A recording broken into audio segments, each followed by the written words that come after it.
Oy, ngayon. Yan pa yung kanya. Oy, gitimplahan mo ang dough. Yung ilan ni mo. Lamin daw siya, na crunchiness, marag chicharon, pero para sa oil ng chicharon. Wala siya kalayusan may gamit. Sa sauce na gamit. Dili, wala ko sauce ha. Ano man yan kasi? Tikiman time. Wala may siya. Ang panala.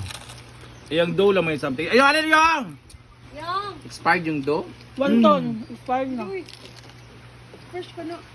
Na yung wonton ane. Anong wrapper? Rapper. Meron ito yung...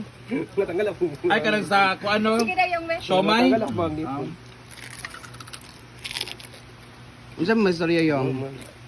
Yung oil, para siyang ano, parang luma or oil ng baka na panis. Parang use oil ba? Or kanang itong marag oil sa baboy ng pesta. Sobra-sobra. Nga na. No? Or mantika sa motor ni. Compliment or nag Ang away? wrapper, dili siya parat. Dili man. Dili. O, di ba? Wala dyan kwa lagi. Expired siya, Gigamit para ba? tayo molds. Molds. Or may Or negative bago rin 3. siyang mata. Duha na siya kaklase nga wonton.